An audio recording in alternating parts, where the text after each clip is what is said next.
So I literally just reacted to a video of a guy who was basically explaining why a lot of men don't want to get married. And he ended on the point of men should still strive for marriage and that turning away from the responsibility of being a husband is the coward route. Whilst I understand what he's saying, and I would like to think that most men would continue in that pursuit, I also can't argue with the logic of why would you continue to fight a losing battle? At some point, you have to pick sanity over chaos. Hey, it's Christine Grace. Welcome back to my channel. Today is another reaction video. Like the video on your way in. Let's get straight into it.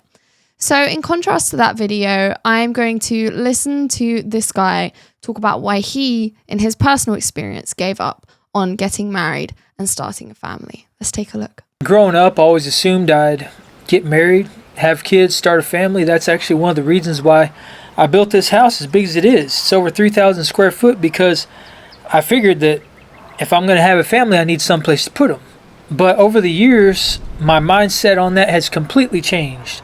I'm 40 years old now, and I've basically given up on the idea of starting a family. And there's a few reasons for that. And I'm sure there's probably a lot of guys out there that can relate to this, and that's why I'm making this video, because it has become increasingly difficult for a guy to confidently go into a relationship and be okay with getting married, having kids, and starting a family.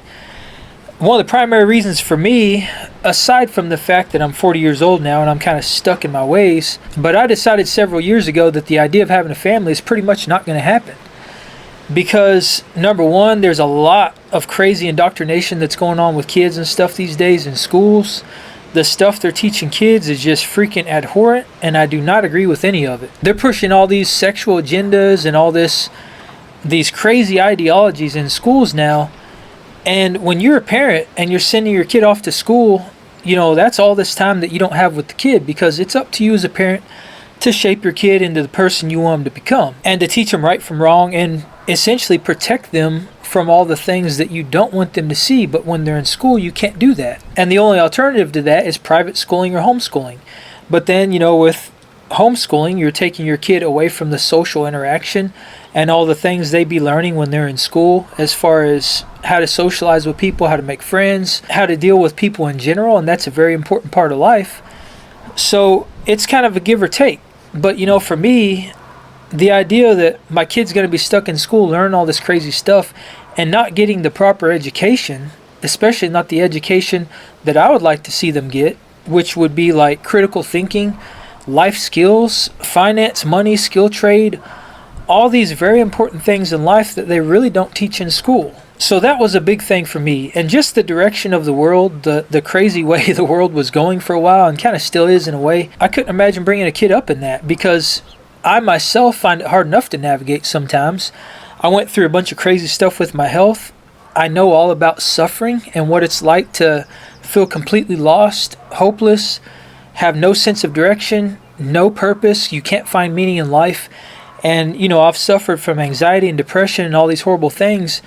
And that was hard for me. So the idea that I would have a kid and bring them up in this crazy world and possibly have them suffer through a lot of the same crazy things that I suffered through is just something that I decided I'm not willing to live with. I think one thing that's really interesting is the fact that this is a real man with a real experience here. And a lot of the conservative right will say, you just need to have a family anyway, and completely deny his experience.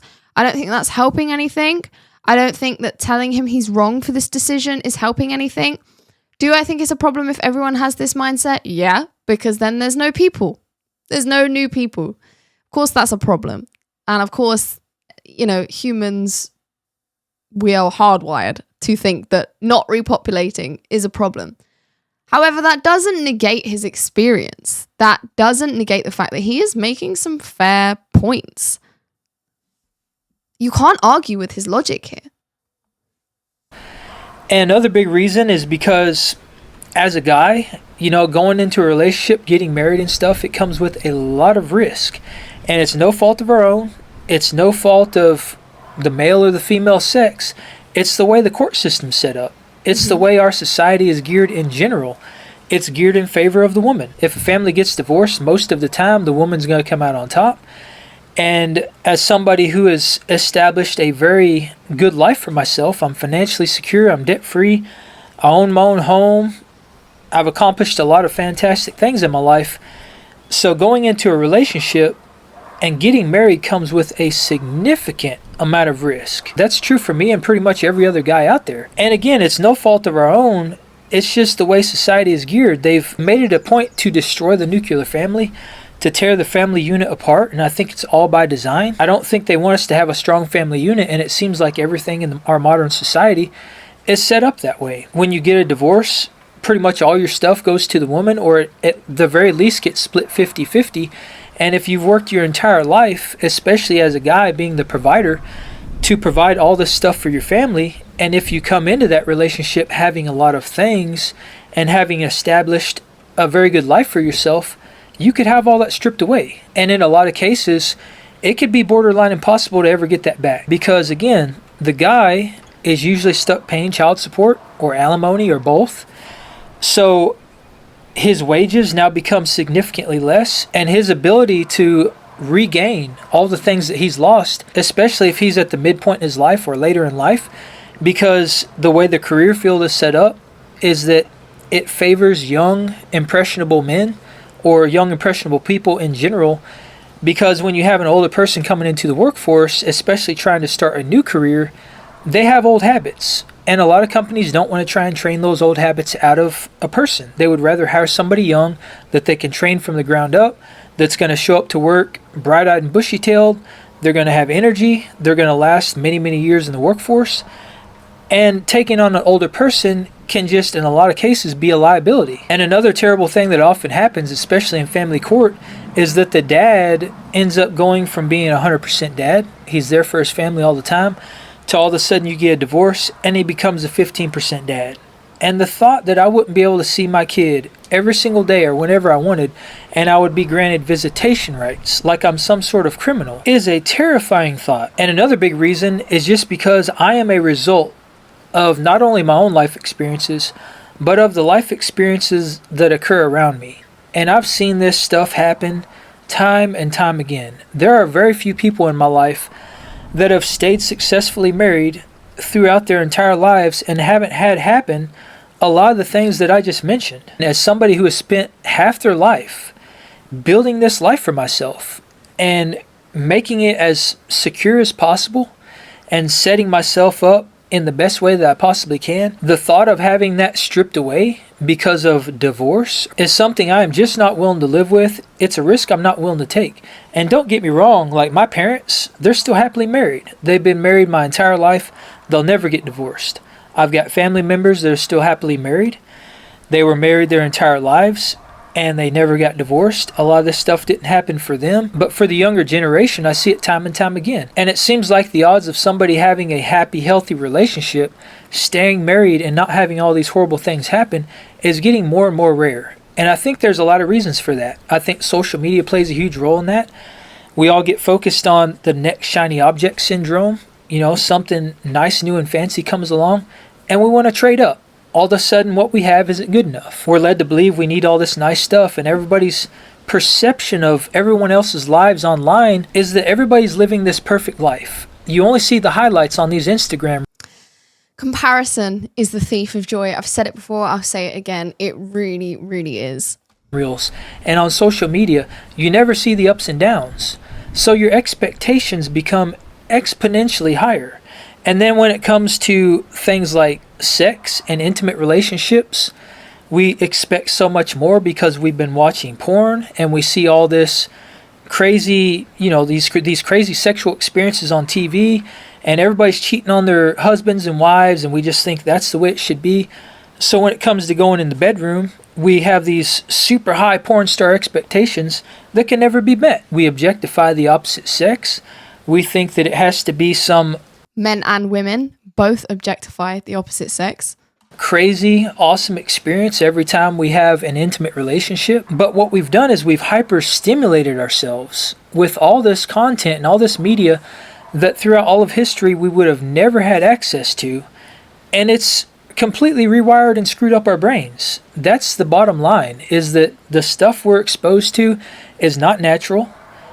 the stuff that we see is not stuff that we should be seeing, especially not in the amounts that we're seeing it. We're not meant to have this level of pleasure and dopamine hits and instant gratification in the way that we do in the modern age. And that has completely skewed our view of the world, especially when it comes to relationships. And what it boils down to is I think it's essentially stripped away our moral fabric. It's taken away our values and our ethics in general. And I think it's really caused us to lose respect for our partners. And I see that in relationships all the time too, is that partners don't really respect each other in the way that they used to. It's a different world than what we used to live in 50 to 100 years ago. It's become so easy now to just throw in the towel and to just give up and walk away, knowing that you're going to be financially secure. You're going to walk away with at least half. You're going to, get the kids, or you're going to get split custody. You're going to get half the money. You're going to get whatever. And you're going to be able to just walk away with no ramifications and start your new life, your new relationship. And it's all going to be fine and dandy. Whereas that used to not be the case, and people weren't so eager to do that before we've gotten caught in this modern, materialistic, commoditized society. Because everything's become commoditized, including relationships. And that's a terrible thing, because I think it's really just taken us away from what is natural. It's pulled us away from the family unit. The man is no longer there to support the family, which throughout all of history, the man played a very important role in the family because he was the protector. He was the provider. And that is simply not the case now, because the man can be stripped away from the family unit, and essentially the family doesn't need a man to get by. And don't get me wrong, that is a great thing from a woman's perspective, because it makes the woman independent. And I think women should be independent. They should be completely empowered to live the life of their dreams and to go after all the things they want, and they should not have to be tethered to a man. And that's not what I'm getting at. What I'm getting at is that a lot of these ideologies that we've adopted around splitting apart the family unit has really led to the detriment of relationships in general. Because the fact of the matter is, when you get into a relationship, and every relationship I've ever gotten into, I think it's fundamentally important to support your partner, to have respect for your partner. You should respect your partner in the same way that you would want to be respected. You should build your partner up, not tear them down. It should be about making each other a better version of yourselves than you were when you came into the relationship. Absolutely. And I think one big problem today is that everything's just been hijacked. So if a man is to say this to a woman that, like, I want this relationship to make you better, a modern woman is going to hear that and go, well, you don't love me as I am, and you don't accept me as I am. And if you can't accept me as I am, then you don't deserve me. It's like the whole point of finding a partner is for you to both grow and develop together. You should be better in a relationship than before the relationship. And you should continually get better because of the relationship. It all depends on what your value is. It all depends on what your moral compass is. It all depends on what you constitute as success. Most people have skewed ideas of that these days. That's what a relationship is meant to do. It's meant to support each other. It's meant for being there for one another through the good times and the bad. You should encourage your partner to chase after their dreams, to go after the things in life they want, to enjoy their hobbies, to do things that don't always include you. And that's another thing I often see, is that a lot of people get very codependent and they become very reliant on the other person. And the moment that they step out and want to do something outside of what they're doing every single day, the other person gets mad. And that can really hold you back. It can hold you back from life. It can hold you back from pursuing your dreams, from doing the things that you're passionate about, and just enjoying life in general. And the idea of being held back and held down and tied to someone else, and not being able to do all the things in life I want to do without somebody else getting mad because of that, that for me is another very terrifying thing. Because if you have to give up your hobbies and you have to give up some of the things you enjoy, and your partner gets mad because you want to do those things, you're essentially giving up a part of yourself. And that's the type of stuff that will eventually lead to you resenting your partner. But in the modern age, as soon as we hit a rocky patch, we're just willing to give up. We throw in the towel and we completely destroy the family over something that's probably extremely petty and could, in most cases, be completely avoided. So because of the way our modern world's set up, because of the way things are designed, the court systems, and the next shiny object syndrome, and all this instant gratification that we have, and everybody just wanting to jump to the next nicest thing and upgrading. These are the reasons why I've given up on the idea of starting a family. After working almost 20 years, half my life, to build the life of my dreams, the life I have now, to go into a relationship and get married with a very high probability of that not working out and me losing everything that I've worked so hard to build is not a risk that I'm willing to take. So if you're a guy out there and you're watching this and this resonates with you and you can relate to this, let me know in the comments down below. If you have experience with this, let me know down in the comments below, because I'm very curious to hear what y'all have to say about this. I know I'm not alone in feeling this way, because I know there's a big black-pilled and men go their own way movement going on right now. And while I don't take it that far, I don't completely swear off women and dating, and I'm not against having relationships, the idea of getting married and starting a family is not something I'm willing to do, which is a terrible thing, because again, I think that's the way it's designed. That is exactly what they want.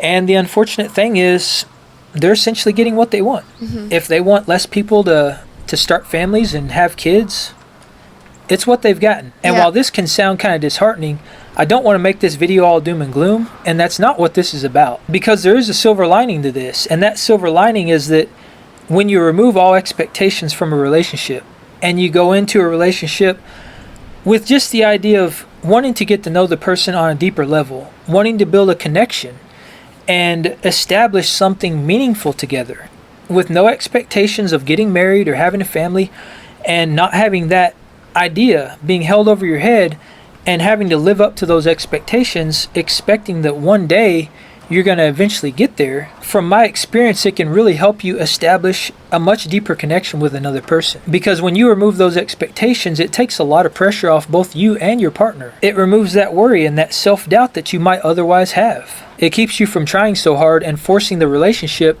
to go in a direction that you want it to go, which essentially makes the relationship more organic. It makes it more natural. And that's an amazing thing, because if you're forcing the relationship to go in a certain direction, the other person may be opposed to it, but they may go along with it. And that can string you along in a relationship that may eventually go nowhere, essentially wasting both of your time. But by removing all those expectations and all that stress and letting things happen more naturally, the relationship is going to go in the direction it's meant to go. And by removing that burden from yourself and all that pressure, it really frees you up to go after the things in life that you want. If you have a dream, if you have goals, you're completely free to chase them. You don't have to worry about somebody else. You don't have to worry about a partner or somebody that's depending on you. You can pick up, you can move across the country, you can pursue your passions and your dreams no matter what and how big they are. The sky is the limit. And when you don't have somebody else that depends on you, you're your own limiting factor. And that is very, very powerful, because every single one of us holds the power to wake up in the morning, start a new day, and create the life of our dreams. And another amazing part to this silver lining is that when you're not tethered to somebody else and you're not codependent and you're alone, you can learn what it is to be truly happy with yourself and to love yourself without needing somebody else, because you will never be happy or truly love someone else until you learn to love yourself, until you learn to be happy with yourself, by yourself. And that is something I've found true for myself, because there was a time where I swore off dating, I swore off women for 3 years. And those were some of the best 3 years of my life. I learned so much about myself, and all those things I just mentioned, I accomplished. Now I can be completely alone, just me and my dog, and I'm just as happy, if not happier, than I would be if I was in a relationship with somebody else. It's a difficult one, because you can't argue with his logic. He hasn't said anything untrue. He hasn't said anything extreme. I think what's really crazy is the comments are just so many men in the exact same situation. Art Daddy 74 says, I'm 50, nice 1-bedroom condo paid for in full, no mortgage, nice German sedan, I imagine that's a car, paid for in full, no car payment, peace and quiet. Man is 40, looks 30 with a touch of grey, must be from all that peace and quiet. I went through a massive divorce that absolutely devastated my finances. I still have not recovered and have zero hope for retirement. Men, stay away from marriage. You have been warned. How am I, I don't like the fact that it's this way. Of course I don't like that. But I can't argue against it. I really can't. You know, why should men have to put themselves through a miserable life? Like, if we're all really only here once, why would men subject themselves to misery? For what? The sake of the human race? So that their sons can go through the same misery? Can't say I would do it if I was in that position, if I'm being really honest. Yeah. I'm really intrigued to hear your thoughts on this one, guys, because it's a heavy topic. It really, really is. Let me know what you think in the comment section below. Tell me your experiences. You know, where do you stand on this whole thing? If you like this video, please do give it a thumbs up on the way out. Be sure to subscribe to the channel and hit the notification bell and select all to make sure that you're notified of all of my content. And if you'd like to consider donating to the channel, you can do that by clicking the link in the description at buymeacoffee.com. And on that note, I will see you very soon in the next one. Take care. Bye-bye.